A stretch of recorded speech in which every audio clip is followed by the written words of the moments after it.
আসসালামু আলাইকুম। Poultry farming টেকনিক্সে আপনাদের স্বাগতম। এটা হচ্ছে রানীক্ষেত কিল ভ্যাকসিন, যেটাকে বলা হয় সংক্ষেপে এনডি কিল। তো এনডি কিল ভ্যাকসিন এটা আজকে আমরা ইনশাল্লাহ আমাদের যে সোনালি হাইব্রিড রয়েছে সেটাতে প্রয়োগ করব। তো দেখতে পাচ্ছেন এটা হচ্ছে ভ্যাকসিন গান, এটা দিয়েই ভ্যাকসিন দেওয়া হবে।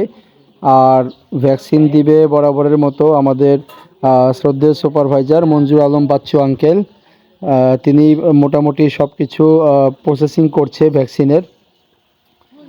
তো দেখতে পাচ্ছেন এটার মধ্যেই আর কি ভ্যাকসিন রয়েছে, 1000 ডোজ করে রয়েছে, দুইটাতে 2000 ডোজ রয়েছে। তবে এটা পরিমাপ করে মোটামুটি দেয়া যাবে।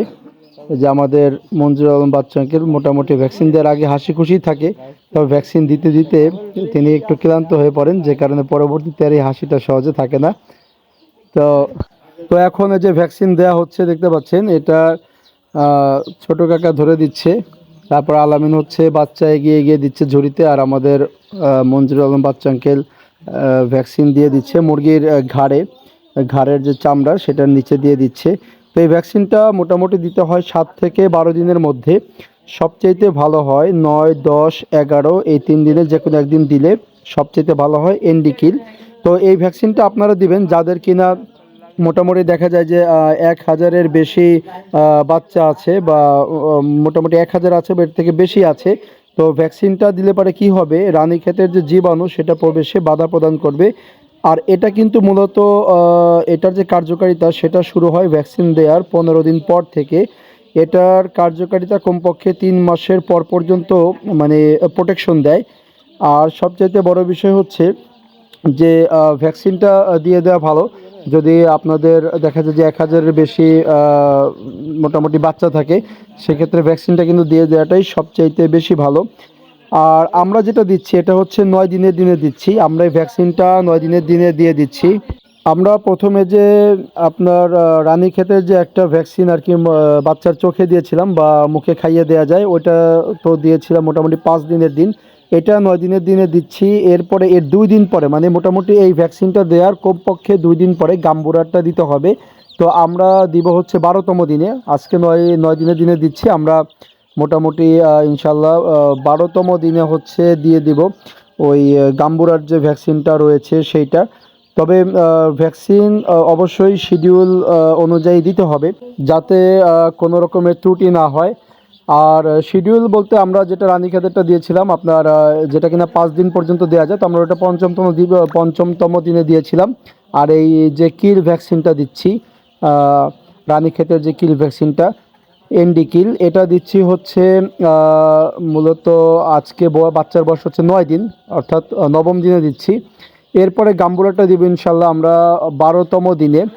আর তারপরে আবারও আমরা গাম্বুরারই এরপরে আরেকটা দিব। গাম্বুরার এরপরে যেটা দিব 12তম দিনে সেটা হচ্ছে মুরগির যে চোখে বা মুখে খাইয়ে শুধু এই একটা মোটামুটি কিল ভ্যাকসিন, এটাই হচ্ছে ঘাড়ে ইঞ্জেকশনের মাধ্যমে দিতে হবে। এছাড়া বাকি সবগুলোই কিন্তু চোখে বা মুখে যেটা কিনা ড্রপে ফোঁটা আকারে দেওয়া হয় সেভাবে দেওয়া হবে। তো আমরা 12তম দিনে ইনশাল্লাহ দিব হচ্ছে আপনার গাম্বুরার ভ্যাকসিনটা। এরপর আবার 19তম দিনে দিব গাম্বুরার ভ্যাকসিনটা।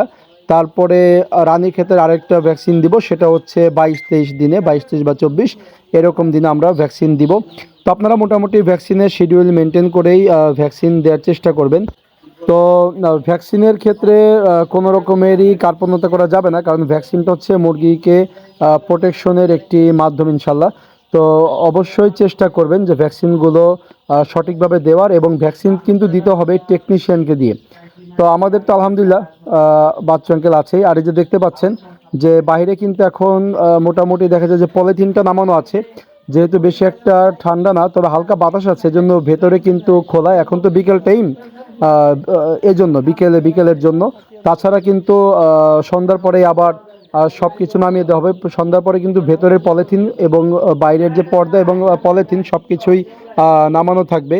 তো আপনারা এই বিষয়গুলো লক্ষ্য রাখবেন, বিশেষ করে যাতে বাচ্চার কোনো ক্রমেই ঠান্ডা লেগে না যায়, সেটা এই শীতের মধ্যে অবশ্যই লক্ষ্য রাখতে হবে। আর যেটা বলছিলাম যে টেকনিশিয়ানকে দিয়ে অবশ্যই ভ্যাকসিন দিয়ে দিতে হবে। কখনোই যেগুলো কিনা টেকনিশিয়ানের কাজ নিজেরা করা যাবে না। দেখতে পাচ্ছেন এখানে যদি ইঞ্জেকশনটা একটু অসতর্কতা বশত দেখা যায় যে ঘাড়ের একটু নিচে লাগে বা একটা রগ আছে এমন যেটাতে লাগলে পারেই কিন্তু বাচ্চা সঙ্গে সঙ্গে মারা যাবে।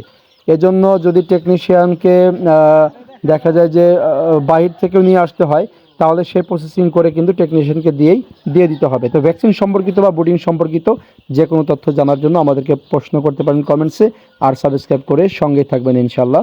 আসসালামু আলাইকুম।